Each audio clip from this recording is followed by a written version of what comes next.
GLBO. Alright, here we go. Ready? 1, 2.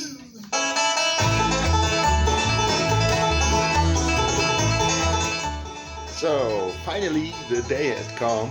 I've been waiting more than half a year to go on the Banjo band's cabin camp. I'm learning with Banjo band since 4 years with YouTube videos. And I flew over Miami to Nashville yesterday. I'm here in my Airbnb. And now going to Mount Juliet, the home of Banjo band. And yeah, really excited to see all these people in real life and not only in the internet. So, have a read.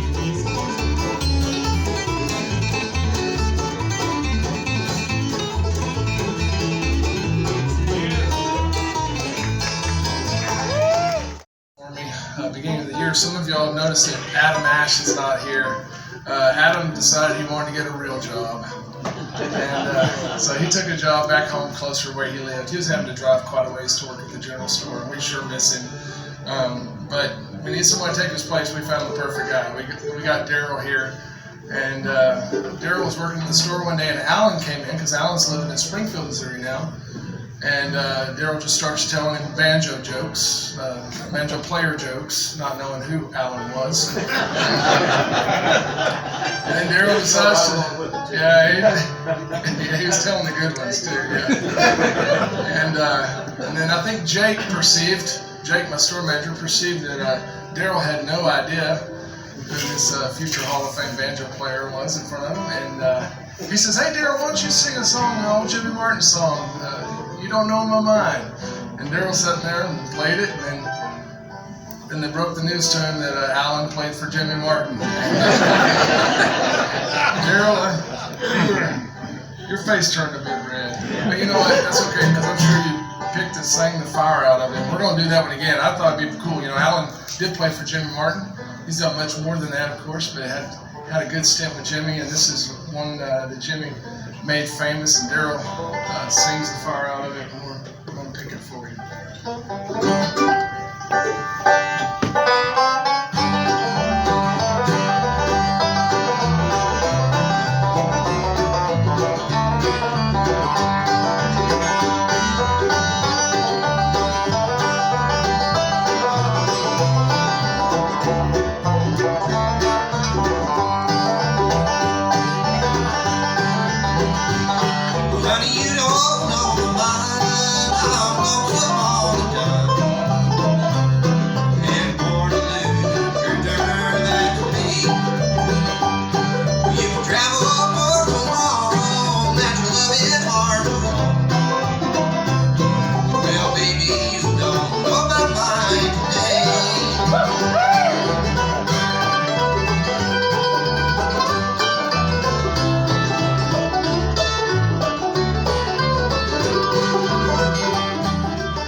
Up and down like we learned it, or you can leap about as long as you hit these spots.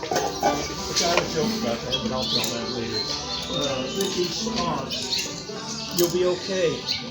All right. Yeah, if you want to. Well, I feel sure for you to worry me. If I can see that I can win, I'll be stepping. Who would like to kick it off?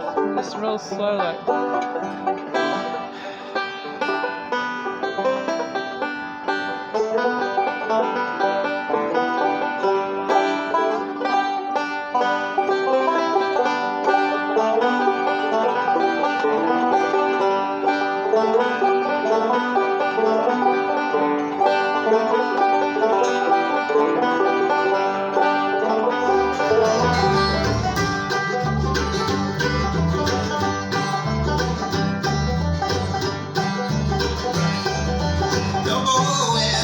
Yeah, so here we are in the garage from Banjo band's house, and they're doing resetting the banjos here, no? And I brought my banjo in here to Daryl, and looking forward that you have a look at it.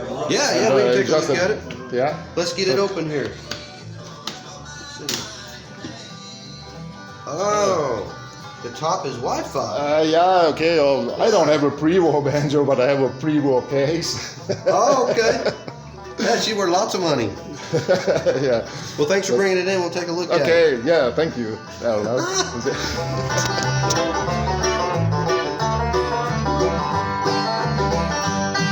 Honey, you know don't mind. I'm going so long. That would be like a rolling back up down the neck using those chords. So it's kind of set apart from those two different approaches to back up. So we're going to think about our G chord on the 12th fret. That's our third shape. Our bar chord on the our bar chord on the 12th fret. So we're just going to think about the first two strings. That's strings 1 and 2. Right? We're not going to use strings 3 or 4 or 5 for teardrop backup. It's really all first and second. For those of you who are watching my channel from the beginning, they know that it started at Bernd Gassmann's Banjos in Germany, and now I'm here in Nashville at Banjo Band's cabin camp, and I met with Alan Munde. Munde. And and he knows Band's Banjos, and I just wanted to know what's your opinion about it. Well, I met a gentleman at Camp Bluegrass, Germany. I'm sorry I don't remember his name, but the camp was run by Rudiger Helbig, Folkladen in Munich. And there was a gentleman there that had a banjo that just sounded really good to me. And I asked him if I could play it, and I did, and I loved the sound of it. And I asked him what it was, and he said it was made by Mr. Gassman. Yeah. And I said, man, this is really great. I'd love to get in touch with him, because I've got a banjo at home that's a Gibson-style banjo. Yes. I normally play Stellings, and have for many, many years, but I have this Gibson copy, and it needed some help. And I thought, well, if I could get a tone ring, a Gassman tone ring, it would be really great. So he gave me how to connect up with him, and I did, and I bought a tone ring from him, and he sent it to a banjo person near Annapolis, Maryland, I think. And I sent my banjo to this gentleman, and he fit it together and everything. And I've got it at home, and I play it, and I've just had it refurbished. The frets and new pegs and things. And now I've got his tone ring in there, and it's really fun to play, and I love the sound of it. And I loved the banjo that he made. That I saw. So I'm real thrilled. Thanks. So thanks, Alan, for this little interview, and I'm looking forward to have Bernd's banjo soon. So Bernd, go at it. I'm waiting for it. And thanks to have you as a teacher here, Alan. And I think we have to go for lunch now. Okay, great. Okay, thanks. Thank you. Well, I've been here a month more, stuck in this city. People that have me calling home, they're the ones I pity. But I'm gonna take it, and they're the only song I ever seen.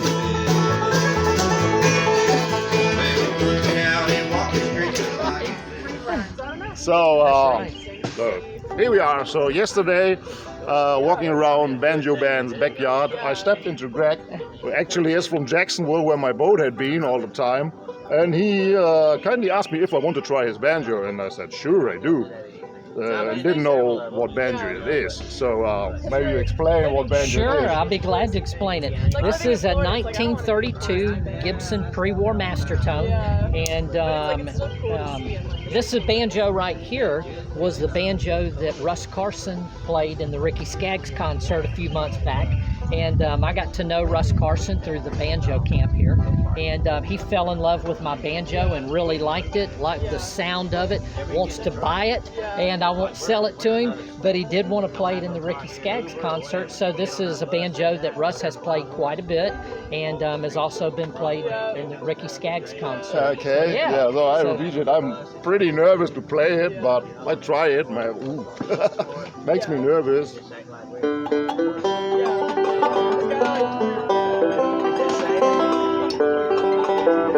Okay.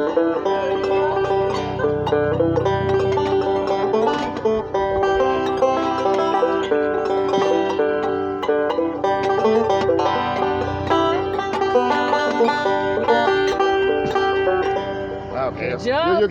Good job. You do it better for sure, but well, I'm proud. Oh yeah, Thank that's a you, good job. man. You're welcome. You're very welcome. I'm glad to be able to share it Yeah. with people. So Okay. that makes Yeah, it that's nice. all. That's really. Yeah, this is the experience you make here when you're in the banjo and cabin camp from banjo band. So Yeah. really nice to meet people. Yeah. So hey, thank you So again. good to meet you. Yeah.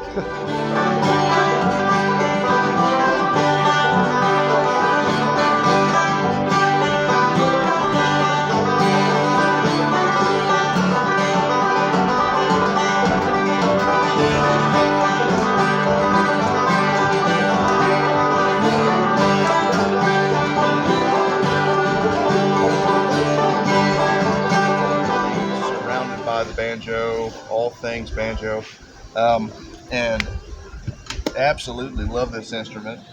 And then was able to kind of work my way up through local bands and then into some kind of regional touring groups, and then it started doing a little international stuff here and there. And then 8 years ago, I got a chance to try out for Rick.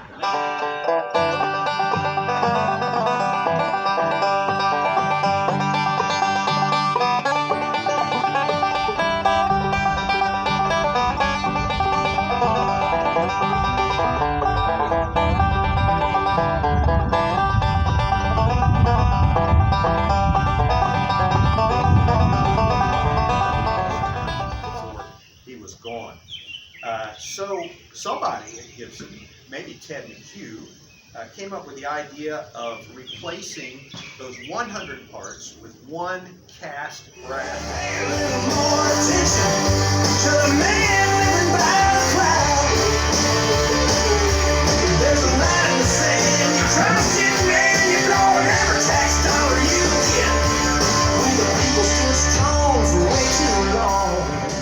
Where it happens. That's where it happens. And what I'd like to do is talk with you a bit about the process of how I record videos, which is how they still happen. I use one microphone these days. I used to use like a lapel and then a directional microphone on my instrument. I found this is easier now. And so this microphone will run upstairs into my computer and where it will be recorded, of course. Whenever you watch me perform a song, you usually hear a backing track. You know, you hear a bass and a guitar and a mandolin chopping along. I will record those upstairs beforehand in another microphone that's the exact same microphone, just so it sounds as similar as I can make it. And I will take that backing track, export that out, send it to my phone, and then I'll use AirPods down here and I'll listen to the backing track and play along with it and record. That's just the easiest way for me to do it, because believe it or not, I don't play it perfectly the first time every time. Sometimes it takes a few tries. And it's easier for me to just restart the track with my phone than... Okay, I'm going to run you through the process and then we'll have time for some questions. My acoustic guitar track, typically.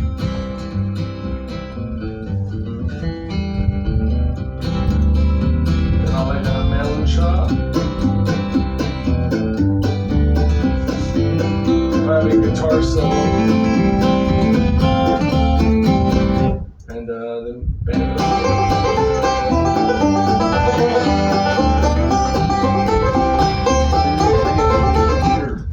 What is that? So you don't need a band, just need a computer. Yeah. Even concentration. And you'll also see that I messed up.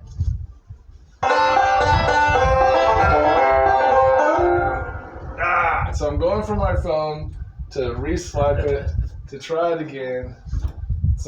I didn't like that. It wasn't in the groove.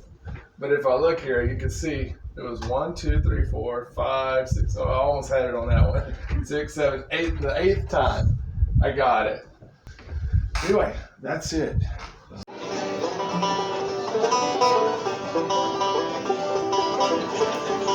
10-minute warning. In 10 minutes, I want everybody at the pavilion. 10 minutes.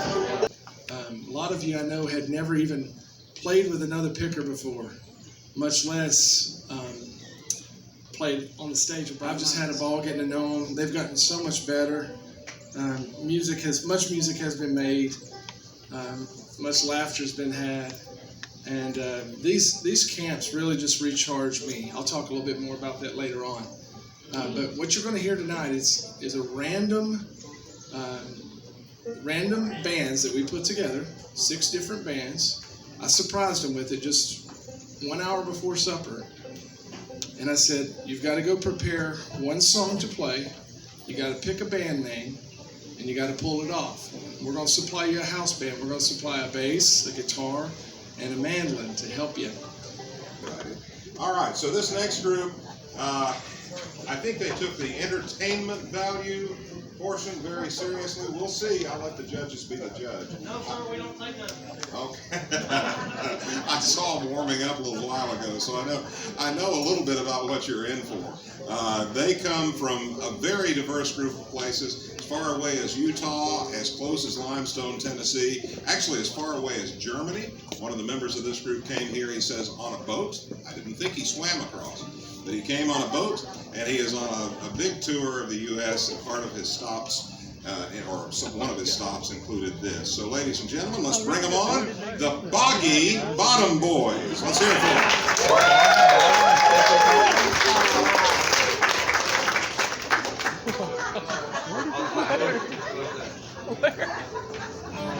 Thank y'all very much.